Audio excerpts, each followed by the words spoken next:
Hey guys, we are going to be doing the hearty beef stew today because let's face it, it is crockpot season. So bear with me here. We're going to go a little sideways from what the packet says because that's what's going to work for my family today. When we do our meal plan, we tend to look at similar ingredients that we can use for multiple purposes because it cuts down on food waste. And so yesterday we made a mushroom risotto with the herb and mushroom hot dip mix. And so I had leftover mushrooms, which I knew were going to be going in my stew today. I had found some amazingly cute, colorful carrots, which I've got here. I was like, I need to use colorful carrots. So those are going in. And my in-laws have this garden, which I got all these potatoes from. They gave me this huge sack of potatoes. So, of course I'm going to use those. So I've got carrots like that, potatoes, and leftover mushrooms, which I want to use for this. And then I've got my club pack of stewing beef off to the side because it's actually going to be used for 2 meals as well. So this way I was able to double use the mushrooms. You can buy little bigger packs, which saves you money.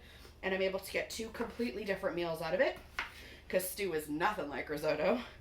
And I'm able to use these beautiful homegrown, by my in-laws, not by me, I would have killed them, potatoes, which I'm so happy. I love it. They send me home with vegetables almost every time we visit, and I love it. So we're going to be throwing all of these in the crock pot. Get the last couple of these suckers cut here because I'm just going to use them all. But again, the packet does give recommendations. So it does say, I believe it's 1.5 pounds of potatoes and 2 pounds of carrots. So you can totally just buy a bag of baby carrots that is 2 pounds, and I've definitely used that before. But because I found these cuties, we're going with that. I don't know how many pounds they are. Probably 0.5 pound, if that. But I got mushrooms to balance it out, so it's fine. And I have no idea how much these potatoes weigh, but that's what we're using anyway. And I know somebody's going to say, those are really big chunks of potatoes, and you're probably right. However, I've cut them smaller before, and the 2 adult males in my house say the chunks are too small. They like big chunky potatoes when they're eating stew. So it is what it is. So I've got however many potatoes this is. Thank you again to my in-laws.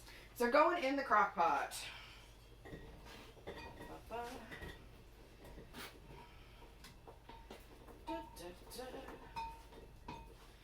I'm just kind of looking as I go to make sure I didn't miss one. It would not be the first time that somebody goes and like takes out a whole chunk of like a whole potato when they go to eat. All right, so potatoes are in. These are the leftover mushrooms from last night's dinner. So this is our 4-cup prep bowl. So I've got, I mean, if you really squish them down, there's probably 3 cups of mushrooms in there. Or you can dump the whole thing in. Because we like mushrooms, and it's a mushroom kind of week for us. So mushrooms are in. I'll do the carrots in 2 seconds. The recipe technically calls for 3 tablespoons of tomato paste and 3 cups of water. Personally, in our family, we don't like tomato paste. We've tried a few different recipes that call for it, and we tend to switch it out. So I've got my crushed tomatoes here, which have liquid in them, more so than tomato paste does. So I'm actually going to do a cup of crushed tomatoes and then 2 cups of water. So I'm kind of using this to substitute for one of the cups of water because then this will end up being used in other meals later this week. So I'm not wasting all of the extra. We've got another meal planned for crushed tomatoes as we go. So here is, so that's 1 cup of crushed tomatoes instead of our tomato paste. Give me half a second here. Just gotta get my water. All right, 1 cup of water.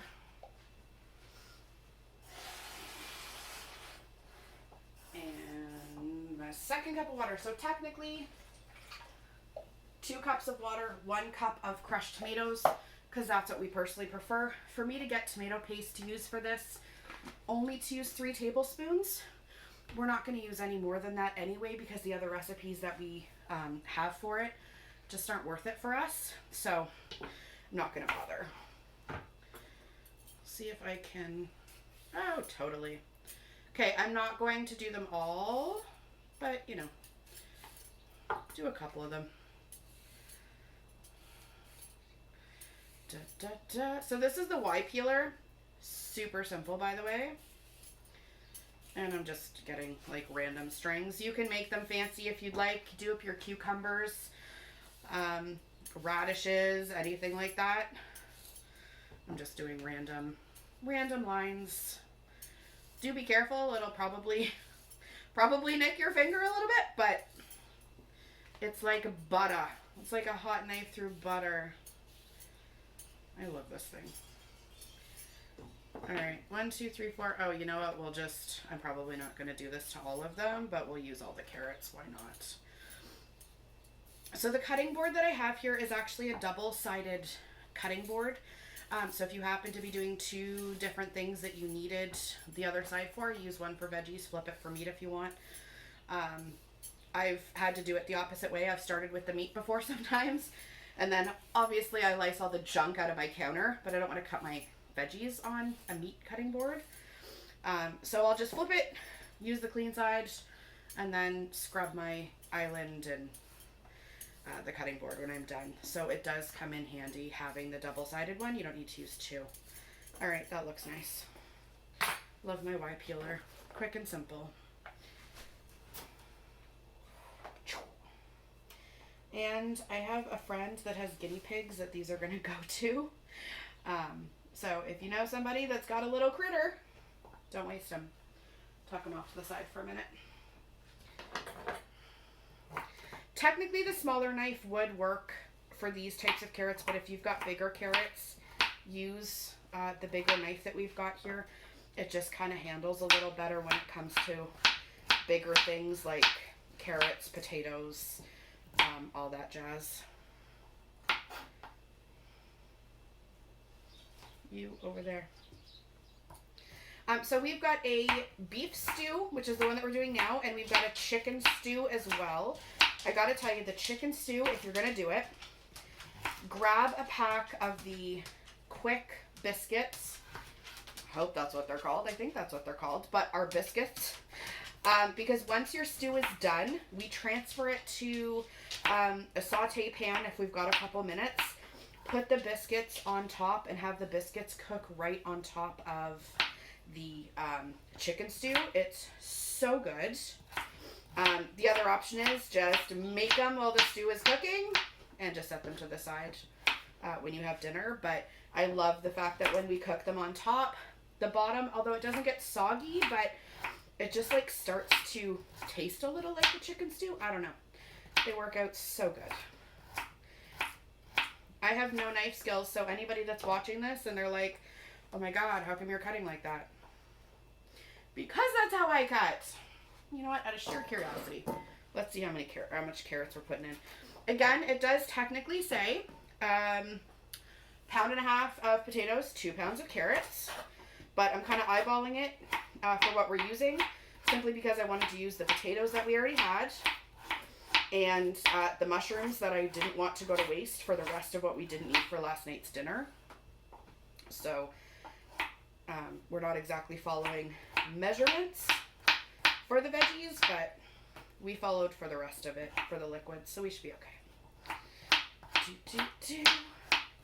But yeah, chicken stew and beef stew are huge for us for crock pot purposes, more so in the winter because I don't want this stuff to go to waste.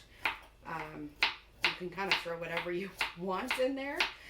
And we've got our club pack of stew beef. There we go. Which is going to double for a second meal for us later this week. So it's actually going to be used for the carne asada, which I'm sure I've pronounced wrong. So I apologize to anybody that I just insulted by my bad pronunciation. But that's what it's going to be used for. So half the pack in here and half the pack for that dinner. Oh, and I was measuring the carrots. It's fine. We'll say it was like 3 cups of carrots. No big deal. All right, we've got 2 left here.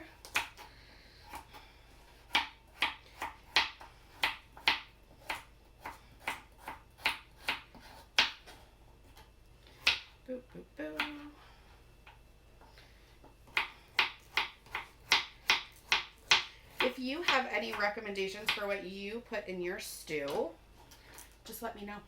I'm always looking for stuff. I could already have it in my fridge and not even have thought about popping it in here.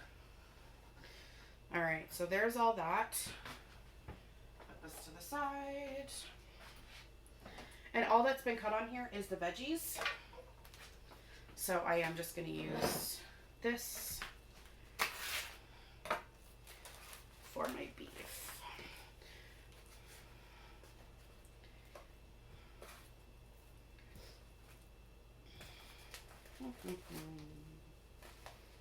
It's about half the pack, so we're going to do that.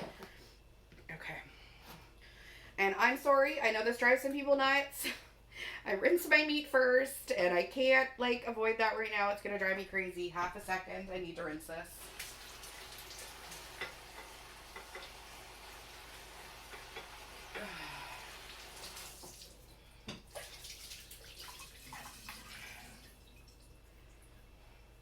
I've heard people say you don't need to rinse your meat first. There's no point to rinse your meat first.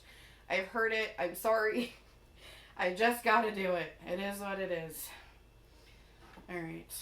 I just don't want to put all the extra water that didn't drain out all over my cutting board.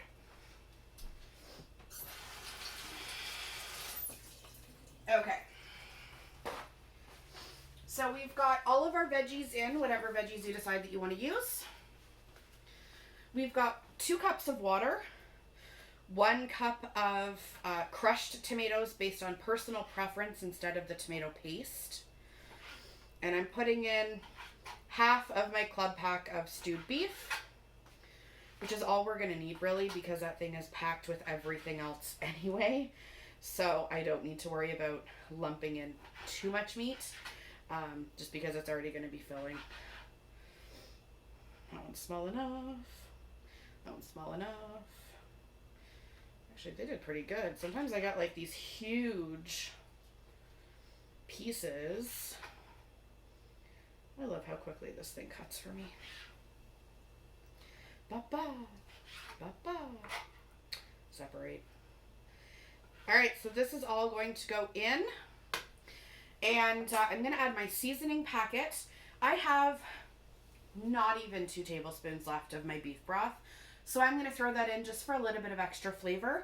And I'm also going to add a little bit of minced garlic just because we like garlic. So that makes sense for us.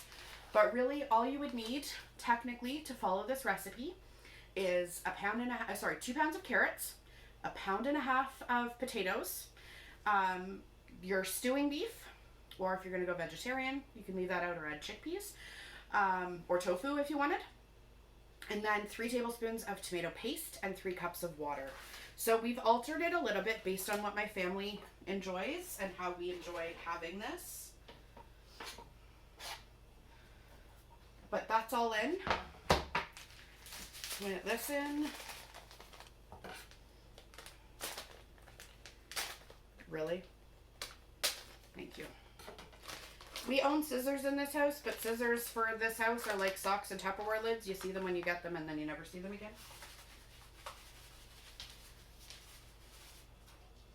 Alright, so we've got our whole pack of hearty beef stew in there. I'm going to add the last little bit of beef broth that I have, just for a little extra. Because in all honesty, it was probably enough to make like 1 cup of soup. That's it. Wasn't really going to be helpful for like a dinner. And a little bit of garlic. Alright, I'm going to stir this up a little bit, get it on. Approximately 3 hours on high. Give or take 5 to 6 hours on low, but you'd know your, I was going to say pressure cooker. No, slow cooker. You'll know your slow cooker best. So you may want to check it around the 4-hour mark if you're going to do it on low. And just make sure it's okay. But for us, this is perfect because once we get it cooked, it's easy for the kids to just scoop up a bowl, pop it in the microwave for after school snacks. My son works night shift, so when he comes home at 8 o'clock in the morning, it's dinner time for him. But the rest of us are flying out the door. And so he's able to actually have a nice warm dinner when, you know, even on the weekend, we might be eating eggs and bacon and he wants food. So anyway, guys, enjoy your hearty beef stew. I will post a picture when it is done. Have a great afternoon.